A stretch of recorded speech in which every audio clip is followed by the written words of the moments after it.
Hey everybody, it's Jason Blaha here, and today I want to chat with you guys a little bit about, really where I see the real benefit of single joint exercises. And I don't even know at this point in the game if they really add that much performance unless they just build stabilizer muscles up.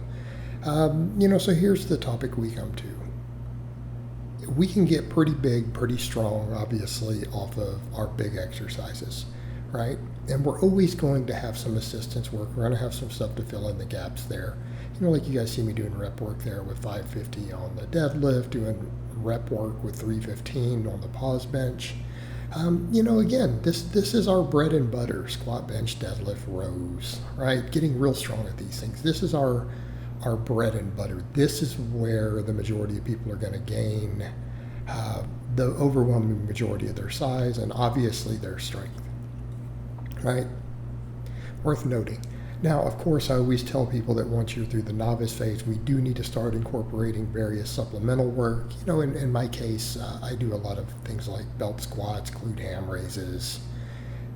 For the lower body, I'm real big these days on a lot of JM presses, some supplemental pressing for the upper body, all of those things, right?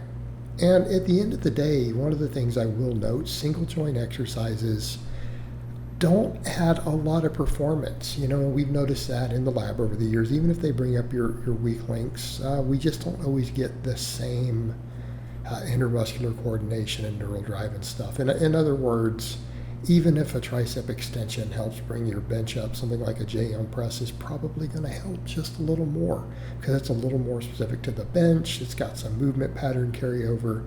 It can still get your triceps real big and real big.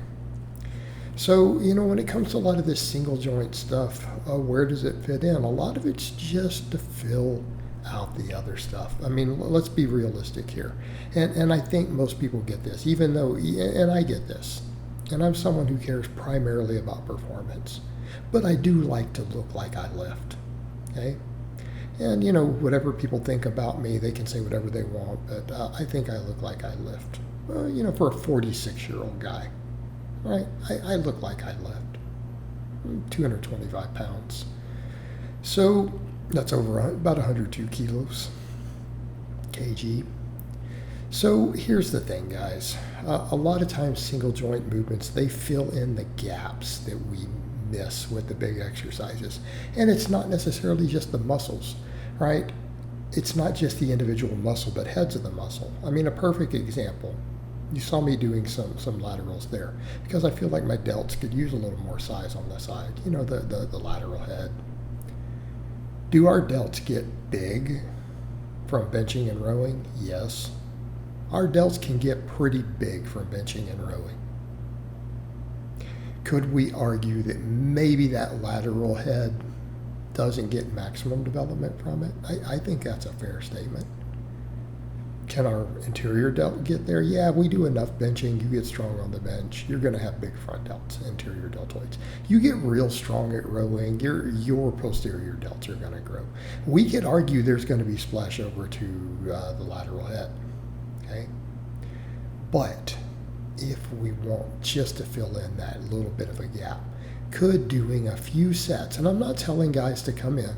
I'm not telling you should be doing 20 sets of small movements. What I'm telling you is you can fill in the gaps a little bit. You could look at that and say, you're going to have real big, thick traps from deadlifting and rowing, but could maybe the upper trap use just a little more? Maybe. Could the lateral head of your deltoid use just a little bit more? Maybe. Is it going to make you look more like you lift? Yeah. Same thing with some curls. I like hammer curls for their carryover in a lot of ways, right? But what about a little bit of supine grip stuff? Like you see me doing these dumbbell rows. You'll see me do power curls with a barbell. You see the stuff like that. And can we make the case for just having a little more bicep can help your bench? Absolutely. It's an important stabilizer. It can give you some squish out of the bottom. If you get big enough biceps and radial brachialis and things, it will help your bench a little out of the bottom just by creating a little bit of a spring. So you have that. Then we come over to the fact that, maybe just having some bicep. You want to look like you lift, probably not a bad idea. For me, arms tend to be a weak link. I've torn a bicep when I was much younger. I have a little chunk of it missing. I don't have the best bicep genetics in the world. You know what? My arms do grow a little slower. Okay? My back grows really fast from anything. As you guys see from the other stuff, my back grows. I think my arms lag a little bit. They always have. Even now, that's one reason I'm doing curls, because I look at it and go, if I had another inch of arm, I would probably look a little more proportionate. So, does it make sense for someone like me to throw some curls in? Yes. All right, what if your hamstrings just are not getting thick enough? Could you add a hamstring curl? Wouldn't be the worst thing in the world. Wouldn't be the worst thing in the world.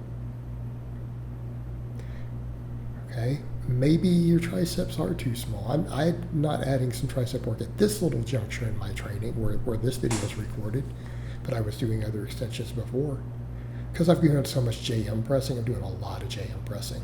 That kind of eats up my tricep recovery. But what if you're not doing a JM press? What if you've been focusing on, say, mostly flat bench and incline because your chest has been limiting your bench, and then, your triceps are lacking a little, and actually mine do tend to lack a little. They tend to be the weak link on my bench, which is why I do all the JM presses. I know they need to get bigger. But, could you add some extensions? Especially if that long head, like if you just want to fill your t-shirt out a little more. Yeah, you could. Is it going to hurt your training if you keep it to relatively small amounts? Probably not, as long as you don't overdo it. Because, a lot of single joint movements can really beat your tendons up, right? We talk about big movements on your joints, but small movements can be a problem for your tendons, right? Because they're not natural movement patterns. They can put extra strain on tendons in a lot of positions. You got to be careful with overdoing them. That's why a lot of bodybuilders are more beat up than they should be, even they don't always lift heavy weight. Okay, too many single joint exercises, they can inflame tendons, they can cause problems. But what if you say, hey, I'm just going to throw a few sets in and just push them hard, get really good at 10 or 12 rep sets on them, right? Progressively overload that. Is it going to interfere with your training as long as you don't have overuse? No, it'll be fine. And at the end of the day, isn't that really kind of the best of both worlds? You get real big and strong off your big movements. Then you can just throw a few small movements in. If you just want to look like you lift a little more, you just want to get thicker in the right places, wherever you happen to need it. I'm not saying you should be doing single joint stuff for like 5 different muscles. You shouldn't. You should be saying, hey, where could I use just a little more? What's going to make me fill my shirt out a little more? And it's okay to have a little ego about that, guys. I'm not big on the whole bodybuilding thing, but come on. I think most guys who lift, even if their goals are strength, they still kind of want to look jacked, right? They want to look jacked. We all do, right? We all do. So you know what? Throw a couple small movements in for the areas you're lacking. And as long as you don't overdo it, I don't think it'll negatively affect your training at all. All right, guys, well, that's really all I have to say on that today. I hope it's been informative, and I'll talk to you guys next time.